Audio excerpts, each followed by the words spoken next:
안녕하세요. 성경플러스입니다. 오늘은 요한계시록에 나오는 첫째 나팔 환상에 관한 말씀을 나누어 보도록 하겠습니다. 첫째 나팔이 울릴 때 피 섞인 우박과 불이 하늘에서 쏟아집니다. 그리고 땅의 수목과 모든 풀들의 3분의 1을 태워버립니다. 이 환상은 참으로 무섭고 두려운 장면입니다. 그렇다면 이러한 환상은 무슨 의미가 있는 것일까요? 이 환상은 하나님의 강렬한 심판을 계시하고 있습니다. 그러나 이러한 하나님의 심판은 단순히 사람들에게 겁을 주거나 두려움을 주기 위한 것은 아닙니다. 오히려 사람들에게 회개의 기회를 주고 하나님께 돌아오게 하려는 하나님의 강력한 경고의 메시지인 것입니다. 요한계시록 8장 6절에 보면 7 나팔을 가진 7 천사가 나팔을 불기 위해 준비를 합니다. 그리고 그 직전에 긴장감이 돌고 있습니다. 이는 하나님의 구원 계획과 심판의 계획이 선포되는 긴박한 순간을 표현하고 있는 것입니다. 이제 하나님의 뜻이 하나씩 드러나고 세상과 인간의 역사를 통해 하나님의 구원과 심판이 어떠할 것인지를 선포하는 순간입니다. 그렇다면 7 천사가 부는 나팔 소리에는 어떤 의미가 담겨 있는 것일까요? 첫째로 나팔 소리는 하나님의 임재를 알리는 소리입니다. 출애굽기에 보면 이스라엘 백성들이 시내산에 모였을 때 나팔 소리가 울리며 하나님의 임재를 알렸습니다. 그 당시 나팔 소리는 하나님의 거룩하신 임재를 나타내는 하나의 신호였습니다. 마찬가지로 요한계시록에서 울리는 나팔 소리는 하나님이 이 세상에 개입하셔서 그분의 뜻을 직접 드러내신다는 강력한 메시지를 담고 있는 것입니다. 두 번째로 나팔 소리는 하나님의 통치를 나타냅니다. 구약에서 이스라엘 백성들은 나팔 소리에 맞춰 행진하거나 모여들었고 전쟁도 준비하였습니다. 나팔을 한 번 불면 지도자들이 모이고 2번을 불면 회중들이 모였습니다. 나팔 소리의 횟수와 강약은 이스라엘 백성들을 통치하는 하나의 수단이었던 것입니다. 그들은 모두가 다 하나님께서 정하신 방식에 따라 움직인 것입니다. 종말의 나팔 소리도 같은 의미가 있습니다. 이제 이 세상은 하나님의 통치 아래 있으며 모든 피조물들은 그분 앞에 심판을 받을 준비를 해야 한다는 경고의 메시지입니다. 세 번째로 나팔 소리는 경고의 소리입니다. 구약의 이스라엘 백성들은 전쟁이 날 때마다 나팔을 불었습니다. 마찬가지로 요한계시록에 나타난 7 나팔 소리는 하나님을 거역하는 자들에 대한 심판을 경고하는 메시지입니다. 하나님의 심판이 임할 때 사람들은 피할 곳이 없을 것입니다. 오직 하나님 앞에 회개하고 돌아오는 자들만이 구원을 받을 수 있을 것임을 말씀하고 있습니다. 네 번째로 나팔 소리는 구원과 승리의 소리입니다. 구약 백성들은 전쟁이 나면 나팔을 불며 기도하였습니다. 하나님의 도우심을 간구하며 기도한 것입니다. 그러므로 나팔 소리는 하나님께 구원을 요청하는 소리이기도 하였고 또 전쟁에서 승리를 했을 때 울려 퍼진 기쁨의 소리이기도 하였습니다. 그렇다면 오늘날 우리들이 불어야 할 나팔은 무엇인가요? 그것은 바로 복음입니다. 오늘날 우리에게는 복음의 나팔을 불어야 할 사명이 있습니다. 우리가 전하는 복음은 하나님의 구원과 심판의 메시지이기 때문입니다. 복음은 회개하지 않는 자에게는 심판의 소식이며 순종하는 자들에게는 구원과 기쁨의 소식이 될 것입니다. 그렇다면 첫째 나팔 환상이 주는 구체적인 의미는 무엇일까요? 요한계시록 8장 7절 첫째 천사가 나팔을 부니 피 섞인 우박과 불이 나와서 땅에 쏟아지매 땅의 3분의 1이 타버리고 수목의 3분의 1도 타버리고 각종 푸른 풀도 타버렸더라. 첫째 나팔 환상은 땅에 임하는 하나님의 심판을 보여주고 있습니다.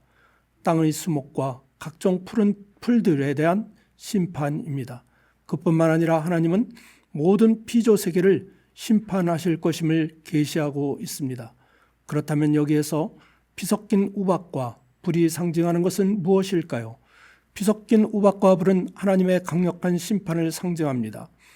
애굽에 내린 10가지 재앙 중에 7번째 재앙이 있습니다. 그 재앙이 바로 우박과 불의 재앙이었습니다. 우박과 불은 하나님이 죄악을 정화하시고 심판하실 때 사용하는 상징이었습니다. 피는 죽음과 파괴를 의미하며 인간의 죄악에 대한 하나님의 진노를 나타냅니다. 그러므로 피섞인 우박과 불이 하늘에서 쏟아진다는 것은 단순한 자연 재앙이 아니라 하나님의 직접적인 심판을 의미하는 것입니다. 이러한 재앙은 하나님의 심판이 땅에 임할 때 엄청난 고통과 재앙이 있을 것을 암시하고 있습니다. 그러나 첫째 나팔 재앙은 땅의 3분의 1만 피해를 입고 있습니다. 다시 말하면 3분의 1은 아직 남아있다는 의미가 됩니다. 이러한 의미는 모든 사람들이 죄에서 돌이키고 회개할 기회를 주시고자 하시는 하나님의 경고의 메시지입니다. 그러나 이러한 하나님의 심판은 시간이 흐를수록 더욱더 확대가 되어갈 것입니다. 종말의 주님이 오실 날이 가까이 올수록 하나님의 심판으로 인한 재앙은 더욱더 심각해질 것을 보여주고 있습니다. 그러나 애굽에 내린 우박과 불의 재앙은 이스라엘 백성들이 살고 있었던 고센 땅에는 내리지 아니하였습니다. 그러므로 종말에 하나님을 믿고 따르는 그분의 백성들에게는 이러한 재앙이 내리지 아니하며 하나님의 보호하심과 인도하심을 받게 될 것입니다. 요한계시록에는 이와 같이 땅과 바다, 강과 해와 달, 별 등 인간이 의지하고 살아가는 모든 피조물들이 심판을 받을 것을 경고하고 있습니다. 이는 인간이 창조주 하나님을 외면하고 피조물을 의지하며 살아갈 때 그 피조물 역시 하나님의 심판의 대상이 될 수 있음을 의미하고 있는 것입니다. 그러므로 하나님은 이러한 피조물들을 심판하심으로써 인간이 이 세상에서 믿고 의지하는 것들이 결코 구원자가 아님을 분명히 하고 계시는 것입니다. 그렇다면 회개란 무엇인가요? 출애굽기에 보면 애굽의 바로 왕이 나오고 있습니다. 그는 재앙이 닥칠 때마다 내가 범죄하였다고 고백을 합니다. 하나님은 의로우시고 나와 나의 백성은 악하다고 말을 합니다. 그렇다면 바로가 회개를 한 것일까요? 그렇지가 않습니다. 그는 죄를 고백하고 있지만 실제적인 회개는 하지 않았습니다. 그는 이스라엘 백성들을 애굽에서 떠나보내고도 곧 후회하며 끝까지 추격하여 그들을 죽이려고 하였습니다. 그 결과 그의 병거와 병사들은 홍해바다에 수장을 당하게 되고 그 일로 인하여 그의 나라는 쇠퇴의 길을 걸어가게 된 것입니다. 바로는 말로는 자신의 죄를 인정하였으나 그의 마음은 진심으로 하나님께 돌아오지 않은 것입니다. 회개는 단순히 말로 끝나는 것이 아닙니다.